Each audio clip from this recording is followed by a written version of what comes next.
দেশে পারিবারিক বিরোধের মূলে রয়েছে এই জমিজমা। ওয়ারিশরা সাধারণত জমি রেজিস্টার্ড বন্টন দলিল না করে মৌখিকভাবে সাধারণ কাগজে বন্টন করে ভোগ করে থাকেন। এর ফলে জমির মূল্য বৃদ্ধি পেলে জমি নিয়ে সৃষ্টি বিরোধ থেকে পারিবারিক বিরোধের শুরু হয়। পারিবারিক বিরোধ থেকে সামাজিক নানা ধরনের ঝগড়াঝাড়ি, মারামারি, খুন, রক্তারক্তি ও দীর্ঘমেয়াদে মামলা মোকদ্দমা সূত্রপাত হয়। এই সমস্যা সমাধানে প্রতিটি পরিবারকে জমি বাধ্যতামূলক রেজিস্টার্ড বন্টন দলিল করতে হবে, তাহলে অনেক সমস্যারই সমাধান হয়ে যাবে। সুপ্রিয় দর্শক মণ্ডলী, গত বুধবার 2023-24 অর্থ বছরের এডিপির মাসিক পর্যালোচনা সভায় ভূমিমন্ত্রী এসব কথা বলেন।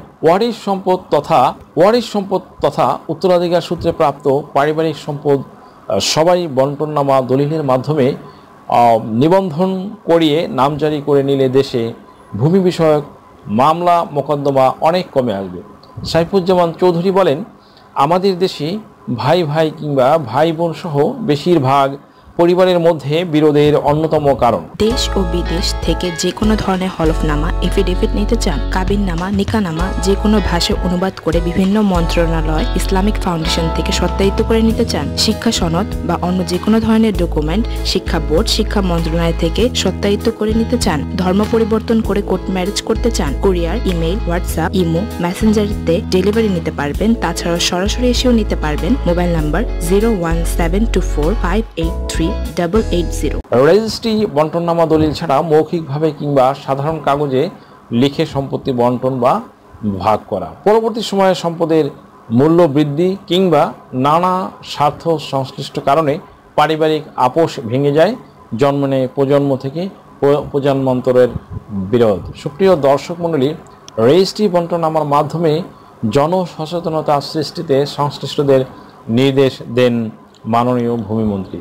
এছাড়া পারিবারিক সম্পদ বন্টনে বনের অধিকার আর রক্ষার বিষয়টি বিশেষভাবে লক্ষ্য রাখার ব্যাপারেও গুরুত্বারোপ করেন মন্ত্রী। একাধিক ওয়ারিশ বা ক্রেতা যদি যার যার প্রাপ্য জমি নিজ নিজ নামে আলাদাভাবে দলিল করে, তখন তাকে বন্টননামা তথা বাটোয়ারা দলিল বা পার্টিশন দলিল বলে। বন্টননামা বা বাটোয়ারা দলিল রেজিস্ট্রি করে নিয়ে সুনির্দিষ্টভাবে নামজারি করতে হয়। বাটোয়ারা দলিল ওয়ারিশদের মধ্যে সম্পত্তি বন্টনের মৌলিক প্রমাণ। বন্টননামা দলিলের পর ওয়ারিশ সম্পত্তির নামজারি করাও গুরুত্বপূর্ণ। এ সময় কর্মকর্তারা জানান, প্রকল্পের মেয়াদ শেষে ডিজিটাল ভূমি সেবা মনিটরিং এবং রক্ষণাবেক্ষণে automated land administration and management system ALAMS alliance কার্যক্রম গ্রহণ করেছে ভূমি মন্ত্রণালয়। ইতিমধ্যে অ্যালায়েন্স কার্যক্রমের অনুমোদন পাওয়া গেছে। এই কার্যক্রম অর্থ মন্ত্রণালয়ের সমন্বিত বাজেট ও হিসাব রক্ষণ পদ্ধতি, আইবাস এবং জনপ্রশাসন মন্ত্রণালয়ের সরকারি কর্মচারী ব্যবস্থাপনা জেমস কার্যক্রমের অনুরূপ। সুপ্রিয় দর্শক মণ্ডলী, অ্যালায়েন্স কার্যক্রম পুরোদমে চালু হলে আরও বেশি দক্ষতার সঙ্গে ভূমি মন্ত্রণালয় তথ্য উপাত্ত ভিত্তিক সিদ্ধান্ত গ্রহণের সুযোগ সৃষ্টি, ডিজিটাল সার্ভিস বাস্তবায়নে ডিজিটাল পদ্ধতি, আইন, বিধি, নীতি ও ম্যানুয়াল হালনাগাদ করে সময়োপযোগী করা, ডিজিটাল ভূমি সেবা জনগণের দোরগোড়ায় পৌঁছাতে মাঠ পর্যায়ে জনগণকে উদ্বুদ্ধ করা এবং স্মার্ট ভূমি সেবা সম্পর্কে নাগরিকদের জিজ্ঞাসার উপযুক্ত সমাধান দেওয়া সম্ভব হবে বলে ভূমি মন্ত্রণালয় থেকে জানানো হয়েছে। সুপ্রিয় দর্শক মণ্ডলী, আশা করি ভিডিওটি থেকে সামান্যতম হলেও উপকৃত হয়েছেন। যদি ভিডিওটি আপনাদের সামান্যতম উপকার আসে, তাহলে রিকোয়েস্ট করব চ্যানেলটি লাইক, শেয়ার, কমেন্টস এবং সাবস্ক্রাইব করে পাশে থাকা বেল আইকনটি প্রেস করে দিন, যাতে পরবর্তী ভিডিওর নোটিফিকেশনটি খুব সহজেই পেয়ে যান।